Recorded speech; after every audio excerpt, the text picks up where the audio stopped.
Hi, everyone, and welcome back for another episode of Round Robin. I am your host, Tracy Preston, along with Christine Mulligan, Nina Mulligan, and Angela Hafler. Hey, everyone. Hey. Howdy ho, y'all. What's up? Oh, no, you didn't.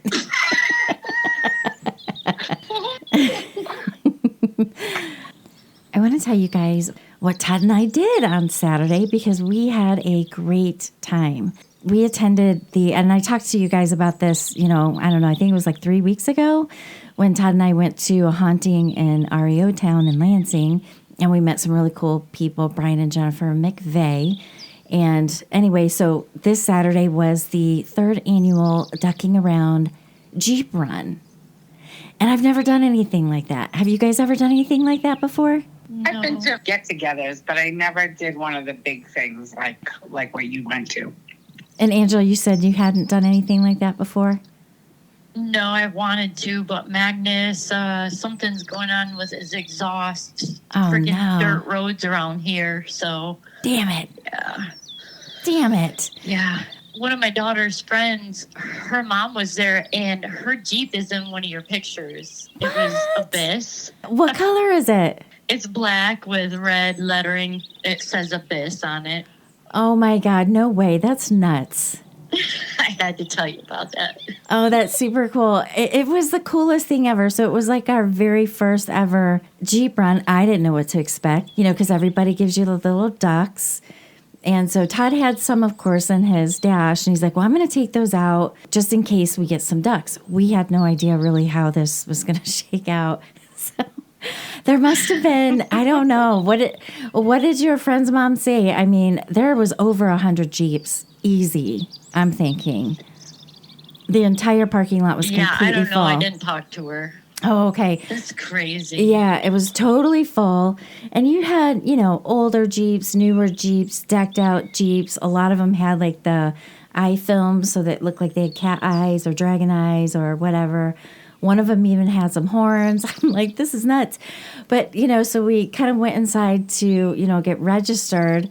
And I don't know, it's almost like kind of wax museum, full body creatures of like Jason from Friday the 13th, the guy from Scream, Carrie, The Exorcist, Leatherface, like all these people. And they're so lifelike. And then behind them, it has plaques and it says, the name of the movie, the actor who played that character. And then beneath the name, it said what year or years those actors have visited this guy's place. Because this is that huge 42,000 square foot haunted house that's like one of the best in Michigan. We came out from registering and I'm like, oh my God, Todd, look at the car. So on the hood of the car, we already had like 4 or 5 different types of ducks. And I'm like, oh my God, we didn't know. Thank God they were selling ducks because I'm like, we have got to buy a bunch of ducks. And it was just the coolest thing because like on the wheel well, what am I trying to say?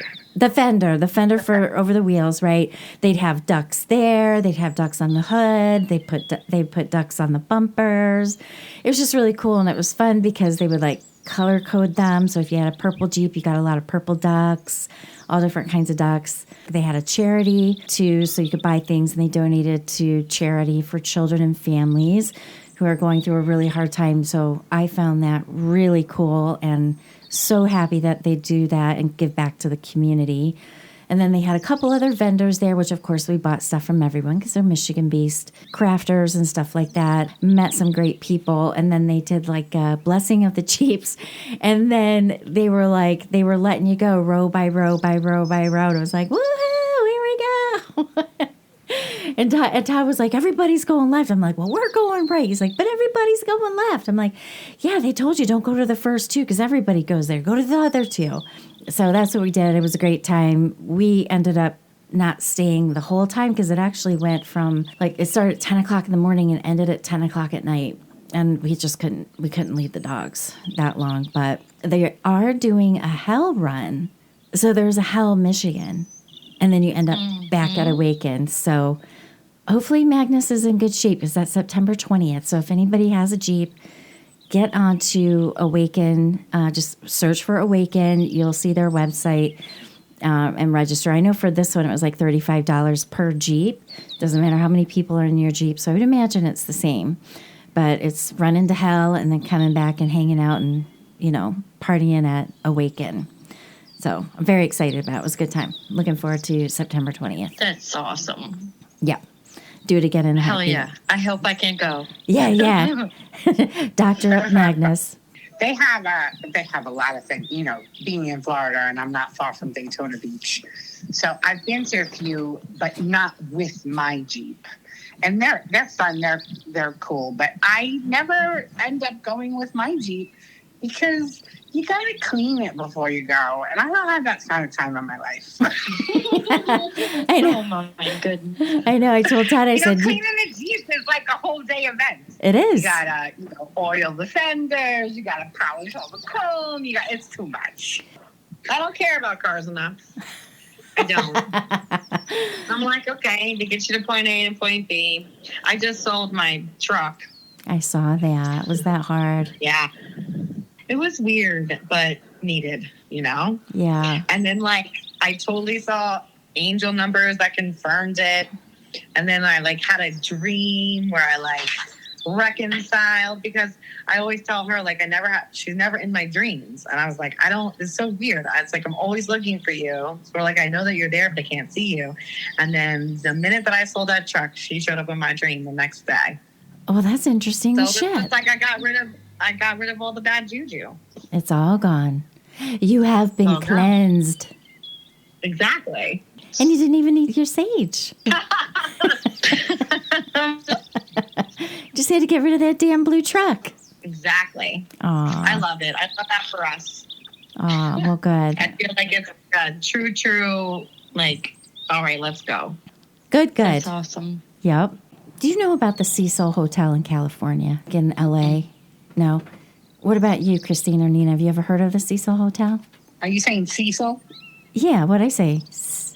Yes. I thought you said seesaw. I was like, seesaw? No, I don't know about the Cecil Hotel. The Cecil Hotel, yes. The haunting? Yeah. So do you guys remember a few years ago, there was that girl, her name was Elisa Lamb, 21 years old. She stayed at the Cecil Hotel, and this video went viral. It was the viral from within the elevator. Do you remember that? She gets in.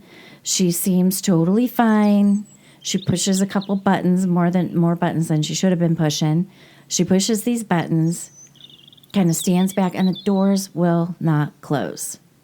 So then she's kind of peeking out, looking around, and then her behavior gets really, really bizarre, really weird.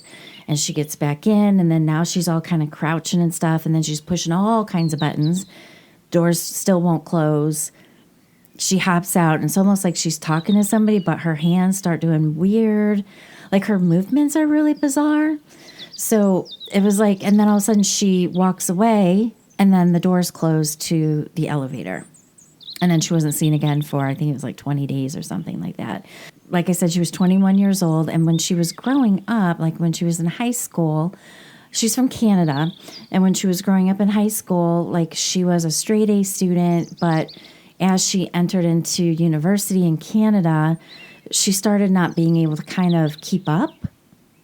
She went to university for 3 years, and in that 3 years time she basically finished the equivalent of 1 year of college, and she was diagnosed with depression and bipolar disorder, and she was just really struggling, and it just broke my heart that she was going through this. And I think her parents finally got her on some antidepressants, all of that kind of stuff to kind of get her together.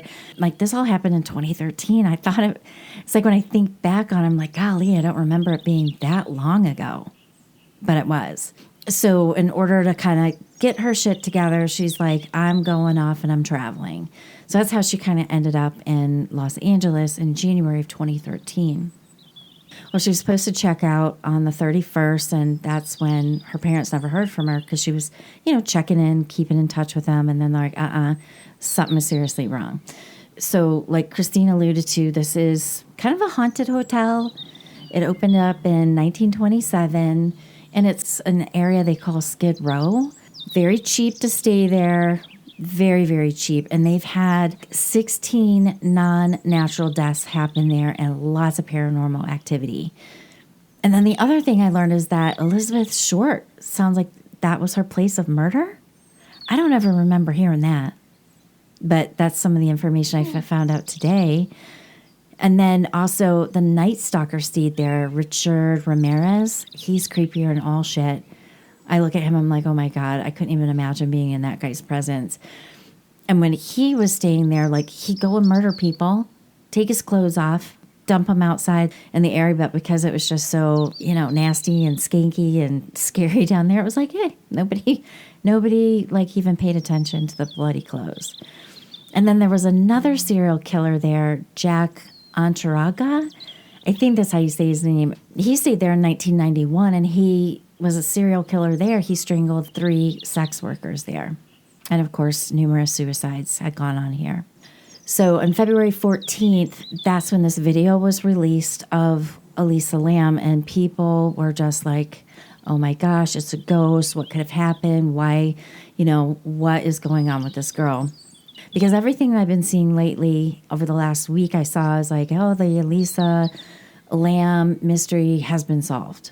So if you remember, they found her like at the top of this Cecil Hotel, and like they have like 4 water tanks up there.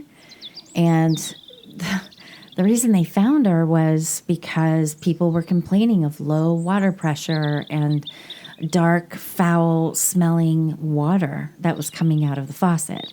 They still drink it, by the way. I watched a couple of documentaries. Ew. Yeah, they still drink that shit. I'm like, really? If it smells bad and looks bad, you still drink it? Something's not right with you. Mm-mm. So anyway, they're like, how did she get up here? How did she end up in here? And all this kind of stuff. So, well, what has come about is, when people are bipolar, like, and I always think of the mania part, like they're just zing, zing, zing, and, high, high, high, shop, shop, shop, sex, sex, sex, go, go, go. And then they have those deep, dark lows. I didn't know, and maybe Christine, you did, I didn't know that hallucinations were also a part of mania. Did you know that? They can be. Yeah. When someone is manic, it can take many forms. Mania is sometimes misdirected into schizophrenia, but then when they don't have the other telltale signs of schizophrenia, that's when they diagnose it as mania. Gotcha. Yeah, I don't. And the bipolar is the characteristic where one person jumps from mania to complete depression, and they run that spectrum, and treatment plan for them is to try and keep them in the middle. Right. I don't know why the hallucinatory portion of that just never, I don't know if I've heard it before. It just never sunk in. I don't know what it was, but I was like, interesting. When they pulled her out, she was completely naked, face up, but her clothes were in the tank. And apparently the hotel worker had gone up there because there's like these hatch doors on top. So the hatch door in the tank that she was in was wide open. And the crazy thing is she was only 12 inches below the hatch. So it seems like if you kind of kicked up and jumped real hard, you could probably grab the hatch to get out. But what they think happened is because she did not have any signs of sexual abuse, physical abuse. She did not have any recreational drugs in her system. But what they did find is that she had very, very, very, very low levels of her prescribed medication. So what they think happened is she just stopped taking her meds. Well, like any of that kind of stuff, you can't just stop taking it. You just stop taking that medication, things get a little wonky in your brain. So I found that very, very interesting. And I'm like, that makes sense, because I was totally bewitched by the whole thing. I'm like, what is going on? Because it looks, but when you start looking at her hand movements, it's almost like that dystonia look. I don't know how to explain it. The video's out. Of course, it's surfacing again because all this has come back up. But that's what they believe it is. And the other thing is they found, about this girl is she was a prolific journalist, said all the things, and she had a habit of spending time on roofs, which I thought was interesting. She had a lot of pictures of being up on rooftops and all that kind of stuff. So they believe that she was slipping into mania, got up into the rooftop, and even after she disappeared, even after they found her body, they still never locked the freaking doors to the roof access. You could still get up there. Why? I don't know. Absolutely bonkers. So they just think she was up there hanging out, and in her mania hallucinatory stage that she maybe wasn't thinking clearly and just kind of hopped in and then perhaps panicked from there. Who knows? Taking off her clothes. I don't know. But so that is what they're saying is how she died. It was just accidental and not foul play from anything they could figure out. What I find interesting is that that's all conjecture, really. I mean, we don't know what actually happened. But Right. I find it interesting that you started talking about how the Cecil Hotel was haunted, and a lot of people were speculating that she was possessed or haunted or whatever. But then the mental scientist in you went to all of the science of it all and what could have and the medications of it instead of the Cecil Hotel being haunted. And ooh, she was possessed and they told her to jump in. I love science. I just thought that was funny. But you see, you can go either way with that. That's what I love about a story is there's always 17 perspectives. You can switch it up. Right. The whole premise of the story completely changed. Yeah. Well, it makes sense. You know what I mean? Because that's what I'm always looking for. It's like, yeah, it'd be frightening if something paranormal was happening. But the other thing that I found was really interesting that this video that I watched that this guy did, he showed her because when she comes back in, like initially when she walks into the elevator, she's straight up. Her movements are just fine. And then you can see the point where she starts to like kind of flip out a little bit.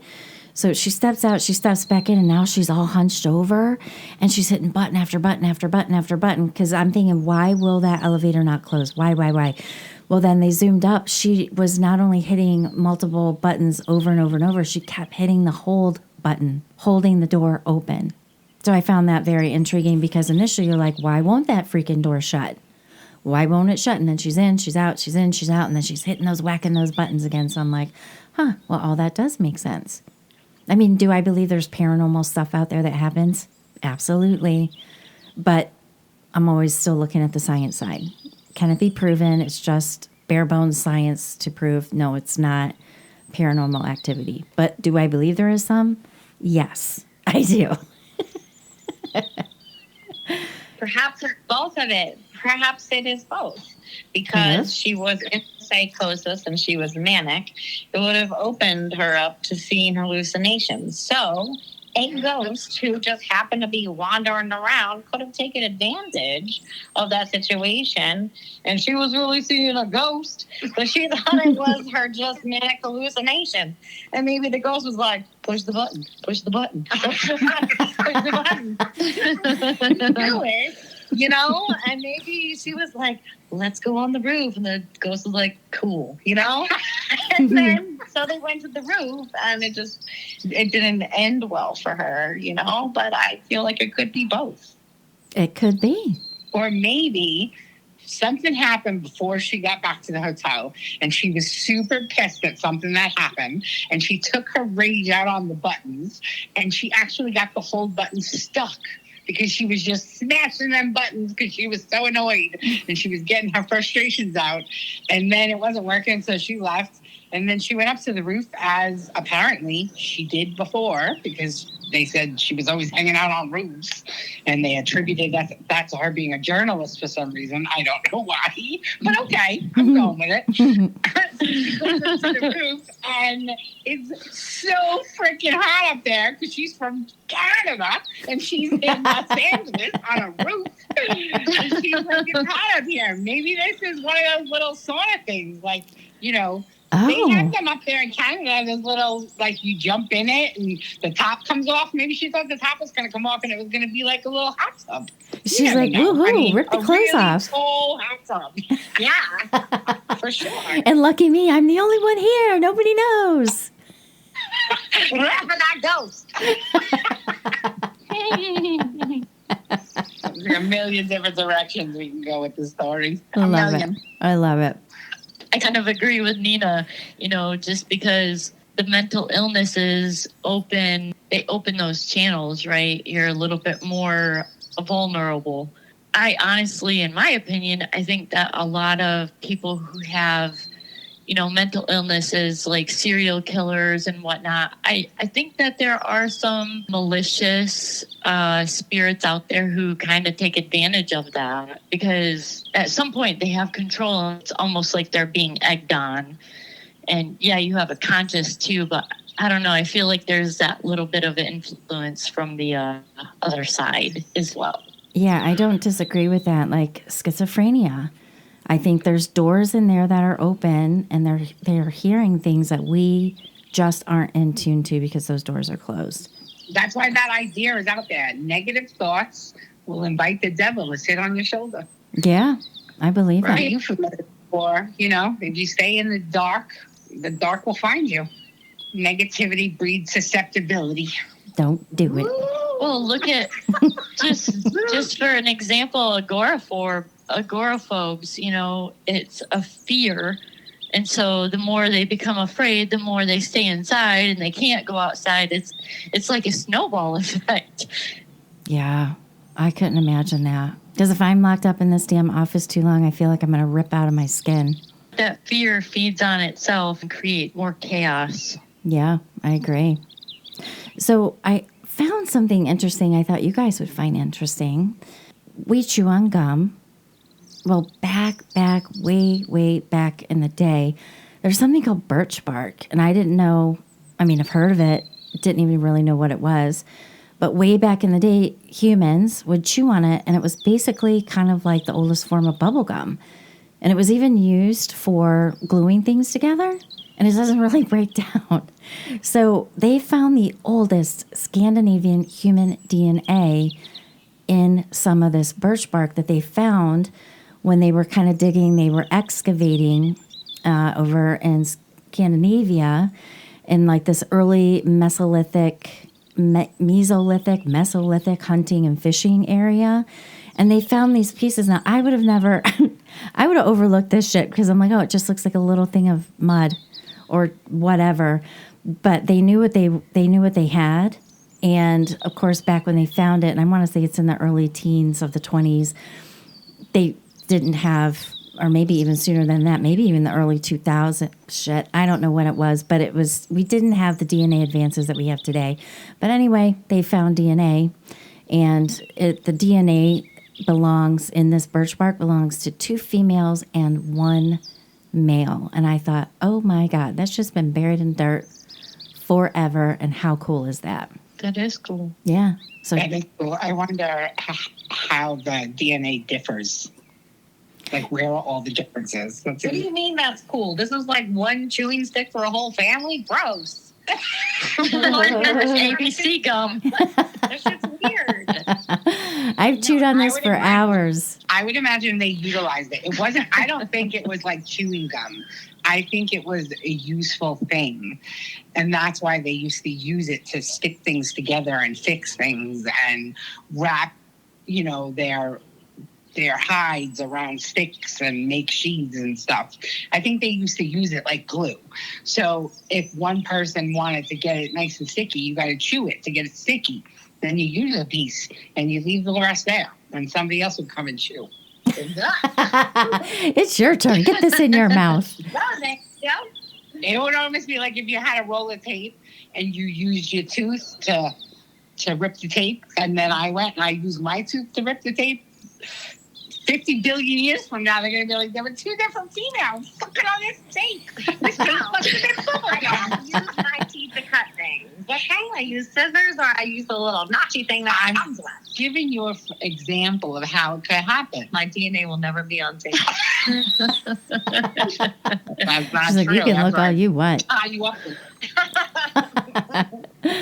Well, they actually had dental. So I think they found a few pieces of this stuff because they actually made impressions, and you could see impressions from teeth. So I don't know if it was just something to, like, while they were doing things, softening them up, like you said. But I just found that very interesting. Like, after all this time, that's just totally cool. Or maybe it was used for bite blocks. That's another possibility. Oh, Right, because we got to cut you, and we got to cut you deep. Yeah. Yeah. Yeah. So bite down on this. Before leather straps were made. Yeah. Oof. Birch bark. Get that birch bark over here. See, look at all the possibilities we just thought up. Yeah. I love it. So do you guys like root beer? Oh, yeah. Yeah. What is your favorite root beer? Barks. Okay. Yeah. I came across something that talks about the best root beers, and they rated them 1 through 13. Barks is actually number 2 on the list. Is Stewart's number 1? Stewart's is actually number 7. So, and I've never even seen, some of these I've never even heard of, nor have I ever seen. A&W. A&W is number 1. And because A&W is like one of the oldest ones ever, right? Yeah. Yes, it is. It's back there. But, they have like Mugs root beer. I've had that. I thought it was okay, but it is sweet. And that's why it's number 13. It's on the bottom of that list because it is too sweet. And like even after you drink it, they're like, oh, your mouth still tastes like sugary. And then number 12 was a root beer called Zevia. I have never heard of that before. It's 0 calories. They're like, that's the only thing that's good about it. Oh my God. They really didn't have much to say. Just that's about it. Frosty root beer, Frostie. Never heard of that. There's like a little Santa Claus on the bottle. Oh. Yep. They said that one's super, super sweet. And then it also, like, after you drink it, it leaves like a toothpaste minty flavor in your mouth. What the hell? Ew. Weird. Super gross. And then there's Dad's root beer. Never heard of that before. I've heard of that. Okay. Bundaberg. That's an Australian family-owned root beer. So, tip of the hat to you, our Australian listeners. Bundaberg. Anyway, it's they said it's got hardly any sweetness in this one, and you have to kind of basically, before you open it, you have to gently turn it upside down and then turn it back over just so everything mixes up. Never heard of it. And then there's a WBC Chicago-style root beer. That one's made with real sugar, but they say it's way too much carbonation and it leaves kind of like a bitter aftertaste. Stewart's, like you brought up, Christine. That was created in 1924. And now it's owned by Dr. Pepper. So it's lost a lot of its good flavor that it used to have. Sioux City. Never heard of that one before. That one's made with cane sugar. Virgil's Handcrafted. Now this one I would like to try. It's number 5, but it has sweet birch, nutmeg, cinnamon, and anise in it. But the thing is that you cannot drink it warm because if you do, you're going to taste each and every one of those notes. They don't really kind of gel together. So they say it's best you got to serve that really, really, really cold. So I'm going to look for that one. IBC. I like IBC. That came out in 1919. And then number 3 was Sprecher. I've had that before. That one kind of came out on the market in like 1995. They sweeten it with honey. So I like that. But Sprecher is good. They have like grape soda, cream soda. I've seen them at Meijer. So, look for those at Meijer, Angela. Give those a try. They're super good. But I'll check them out. Yep. Barks is number 2 and A&W is number 1. And you cannot beat an A&W root beer float. You guys ever had those? No. Yes, of course. And that's why they're number 1, because every time you think of A&W, you think of a dessert. So they figured out that employee. They were geniuses. Yeah. I love a root beer float. And who said no? Was that Nina? Yeah, I've never had that. Christine. Not an A&W one. No. I don't. Have you ever had a root beer float? I've had a Coke float, I think. Nah, it's not the same. I don't think I've had a root beer float, though. I don't know. I can't. It's similar, but it's not the same. So Yeah. I guess we'll have to remedy that. Well, Yes. Yay. And then there's another one. It's called the Boston. Angela, maybe you know this because you make it with Werner's ginger ale. You put vanilla ice cream in it as well. It's called the Boston something. Damn it. That's really good too. And you guys, I think, Christine, you guys have Werner's down there now in Florida. It's the best ginger ale ever. Yeah? Yes. Oh. It is the best. Like, it's strong. Like, when you go to take a drink of it, you do not want to inhale because it will make you cough. If you guys like root beer, but you want to get drunk off of it, then you can get the not your granddad's root beer or not your father's root beer or something like that. Yeah. And that's really, really good. That is really good. I've had that, and it will kick your ass. It's strong. It's called the Boston Cooler. Boston Cooler. Thank you, Angela, because that is super delish. So you guys got to try that one too.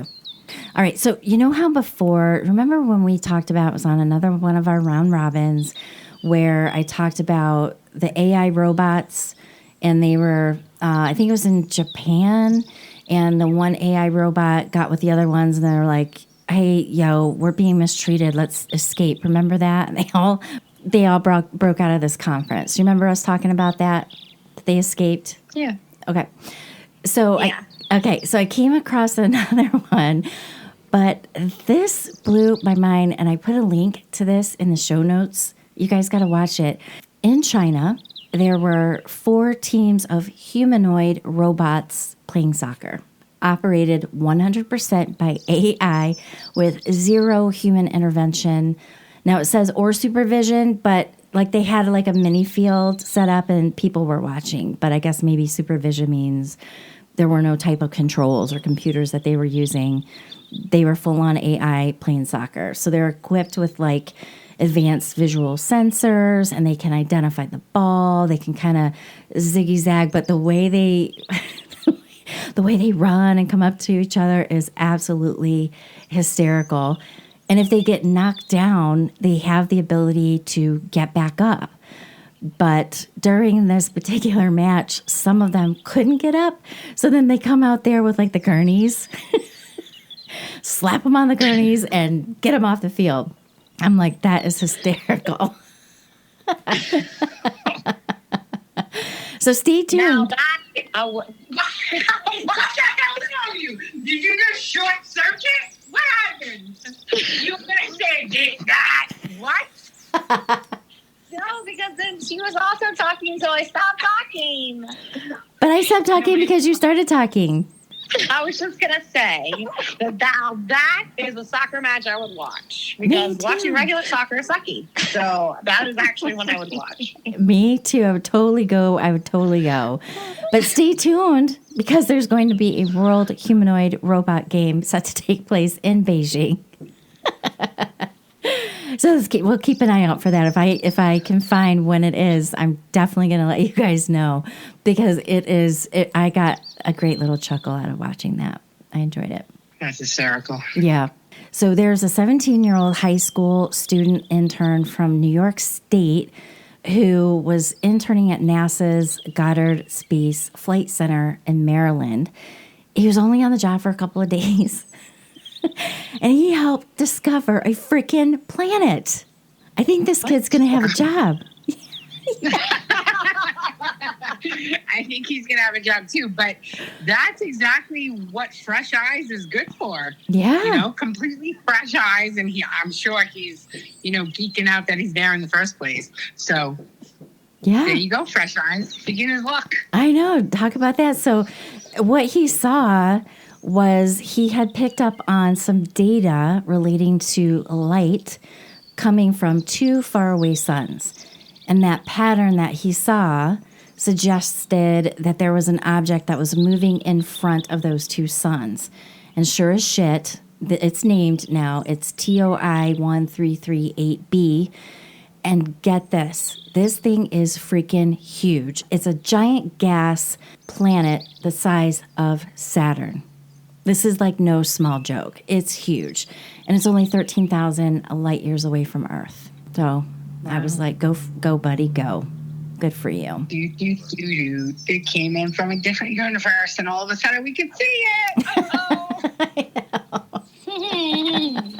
Like, how long does that mean? 13 light years. Like, how many years is that? Is it coming at us? Like, is this some kind No, of... it's not coming at us. Oh, okay.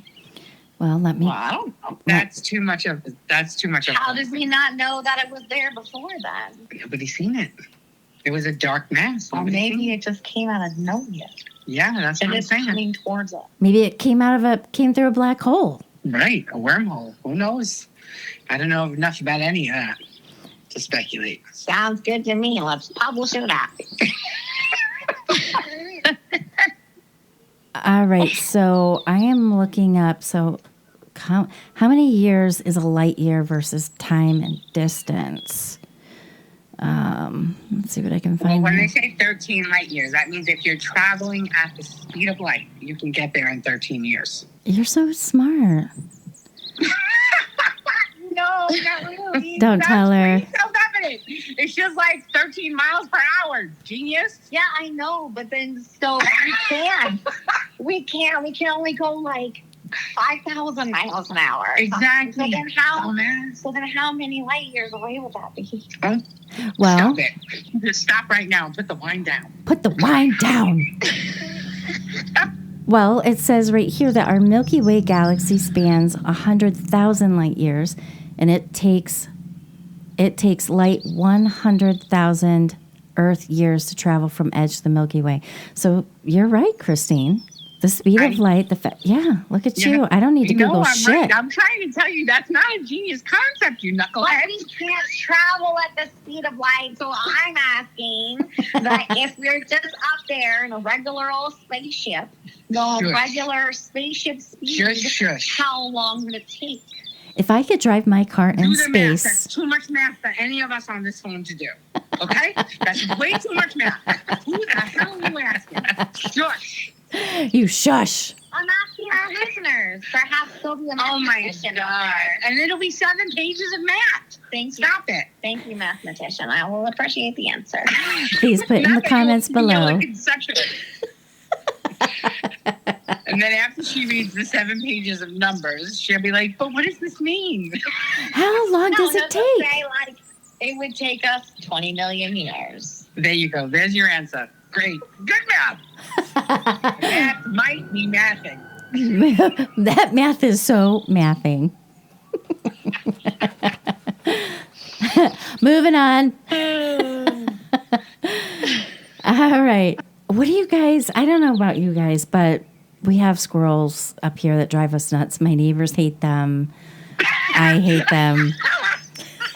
No pun intended. Right?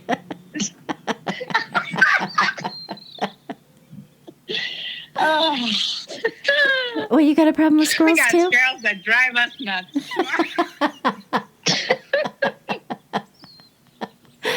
I didn't even mean that, but I'm glad that rolled right on out the way it came because that was pretty good.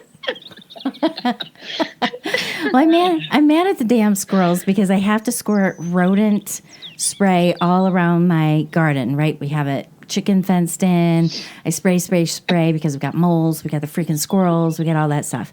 Well, in Pittsburgh, there was a lady who was, driving around in her vehicle about an hour, and it's starting to smoke and smell like something's on fire. So she pulls on over, and she goes out and lifts up the hood of the car. She pops the hood, and she had more than 200 freaking walnuts under the hood of her car from squirrels. Well, she doesn't drive that car a lot then. Apparently That's a lot not. of trips back and forth to that car. The squirrels are bad. But I was chuckling a little bit while you were saying that you were spraying rodent spray all over the place. Because you know what rodent spray is, right? It's cayenne pepper and garlic. Oh, you made it from home? Or you No, bought it at it the says it on the label. Oh, yeah? Yeah. I thought it was made out of like animal piss, like cat piss. Oh no, it's all natural. Even if you take Yeah, that's what they call it, all natural. I mean, natural. No.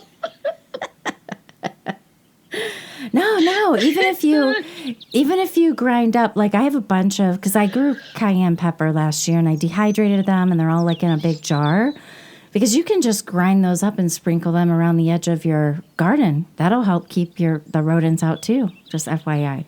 Yeah, I feel like really? Mm-hmm. the rodents out that have a bland palate, because you never know. That's very presumptive of you to think that they don't like cayenne pepper. Yeah, I like cayenne They pepper. don't.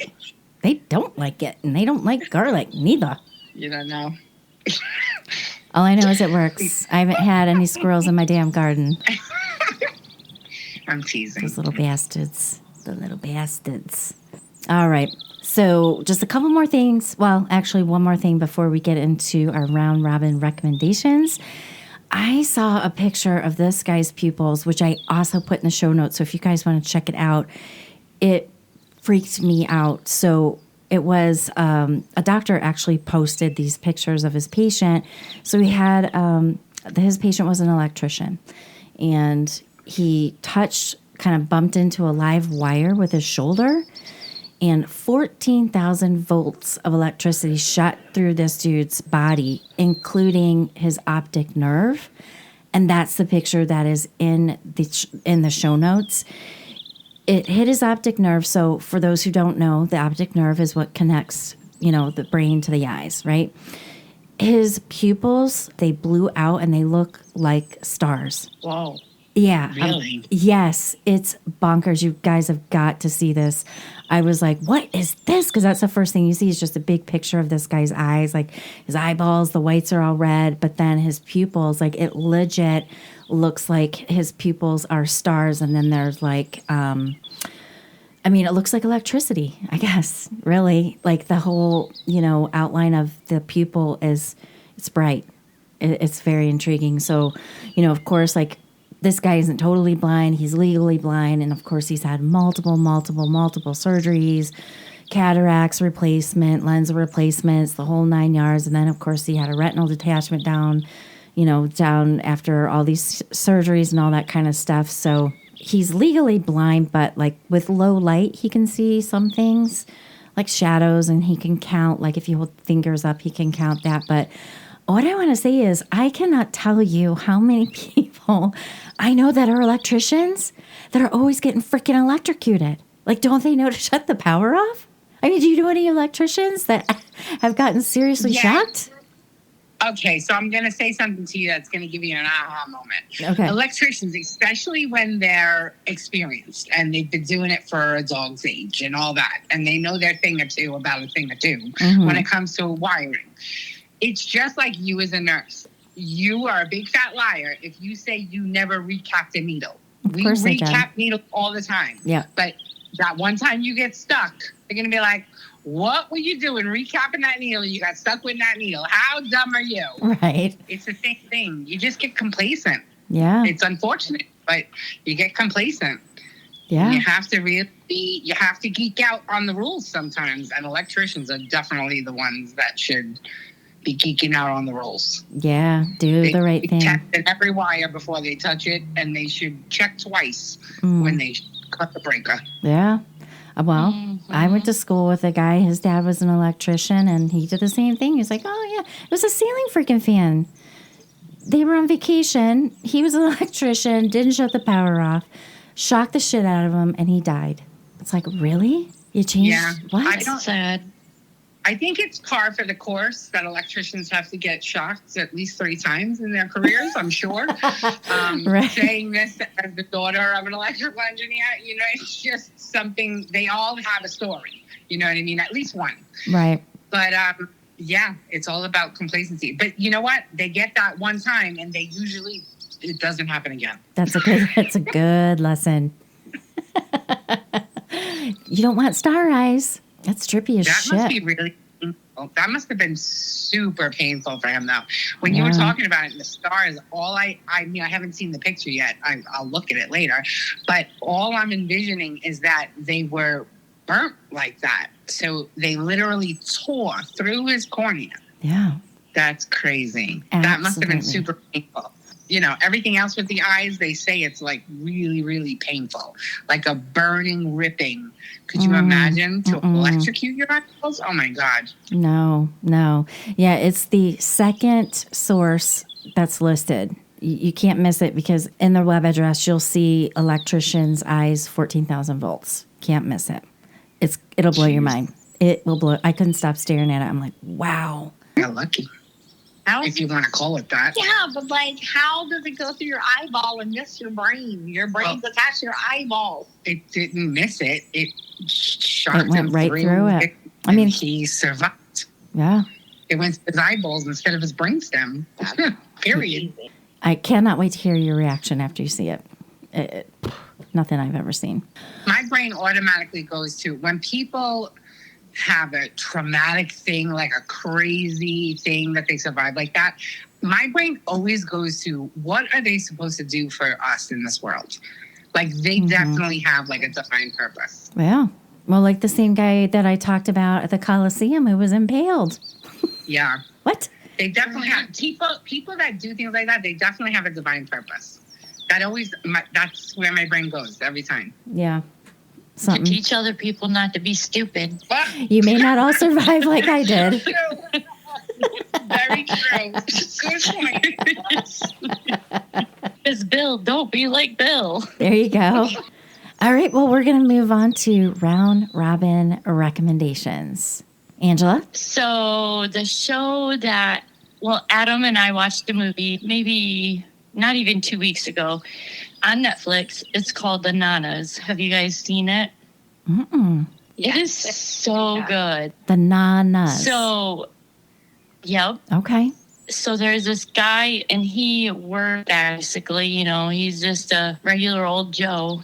And his mom passes away and he inherits her money.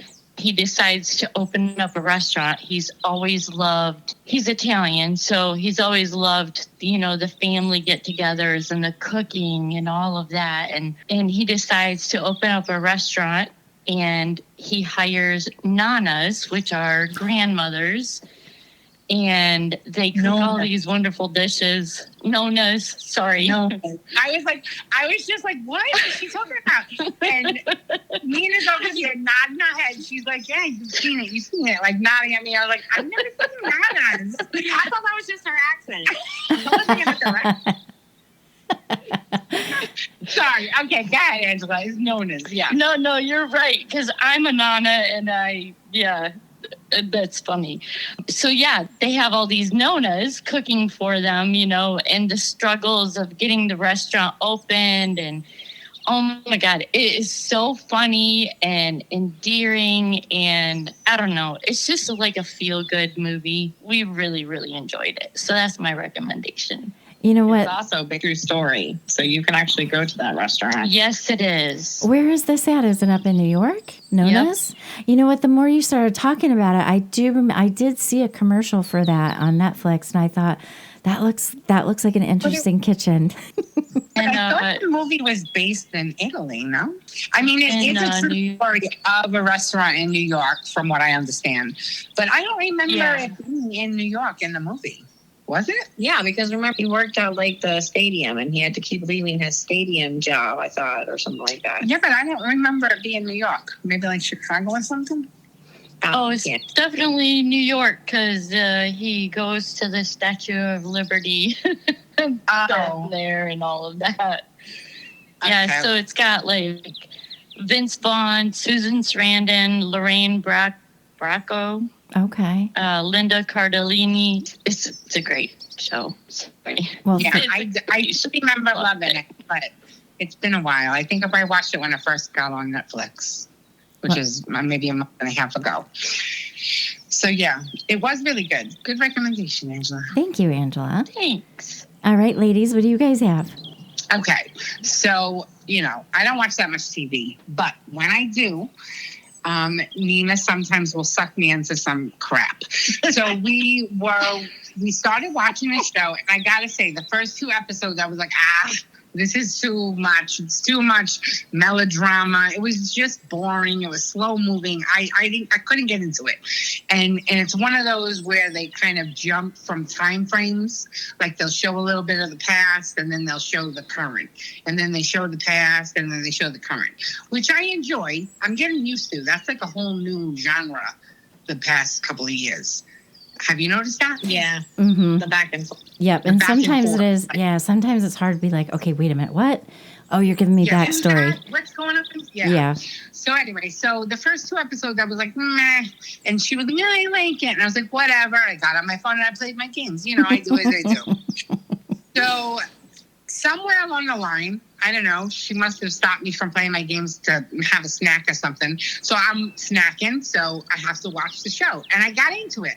And then we ended up watching the whole thing over the course of like a week, right? Mm-hmm. Yeah. And it's called We Were Liars. Okay. And essentially it's about a very affluent family.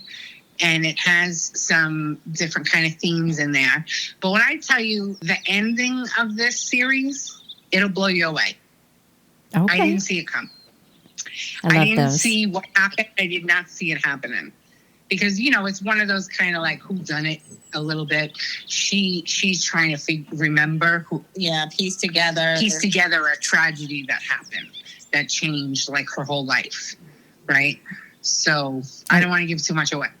Mind blown. Okay. I was blown away. This is on Prime.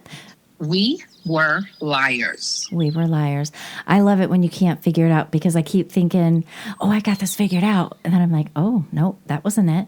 And then I'm on to the next one. Yeah. Yeah, it keeps you hooked. Those are the best. I love it. Thank you. All right. Well, mine is Killing Eve, and that is also on Netflix. So this is a British spy thriller series. There are 4 seasons, and I couldn't stop watching it. Now, I kind of watched this, I don't know, maybe like last year, but it's still on, and I might even rewatch it. So the main characters are Sandra Oh, and she plays Eve. She's an analyst with MI5, and she becomes absolutely fascinated with a female assassin who is played by Jodie Comer. I don't recall seeing her in anything else, but she's a freaking great actress. And her character, the name of her character is the best, Villanelle. I mean, come on, Villanelle. Love it. She is an absolute psychopath. She's a highly skilled assassin, and she also, in turn, becomes fascinated with Sandra Oh. So their paths definitely mesh in. Fiona Shaw is in it. I love her. I talked about her before. She was in the Harry Potter movie. She was the Harry Potter's, aunt who was horribly mean. She is the head of the Russian section MI6. And this is a critically acclaimed series, and there are 4 seasons. I absolutely recommend it. I mean, there's murder. Don't get me wrong. There's a lot of murder, but it's interesting. It's interesting. It's kind of fun. It's murdery. It's very suspenseful. And I'm always thinking, oh my God, she's going to kill Sandra Oh. And that's about as far as I'm going to go with that because, again, kind of like what you guys said, it doesn't end up the way you think it does. So that's my recommendation. Yeah, that was a good show, too. You saw Killing Eve? Yeah, I feel like I started watching it, and I want to say I got to probably season 2, like through season 2, if I remember. But I think I stopped watching after that. Yeah. Not because I like it, but I think I just got distracted. Gotcha. Never went back. Yeah. So maybe you guys want to jump back into that. I bet you'd like it, Christine. Yeah, I remember liking it, but like she said, life be lifing sometimes. Yeah. You lose track. I liked it because it was kind of like a comical Kill Bill, Yeah. but it was like, like British humor too. So Right. it was a little bit Right. campy and funny at the same time, which is cool. Yeah. Yeah. Those are our round robin recommendations. You guys should check them out. So thank you, everyone. We appreciate you, as always, for tuning in and listening. Please continue to like, share, and subscribe to our channel and tell everyone you know. We got some fun stuff coming up that as the time gets closer, I'll talk about it a little bit more. For right now, I'm going to kind of keep a few things under wraps. So thanks, everyone. Have a great week, and we will see you all back on Friday for F-Bomb. Have a great week, everyone. Bye. Bye-bye. Later. Bye, guys.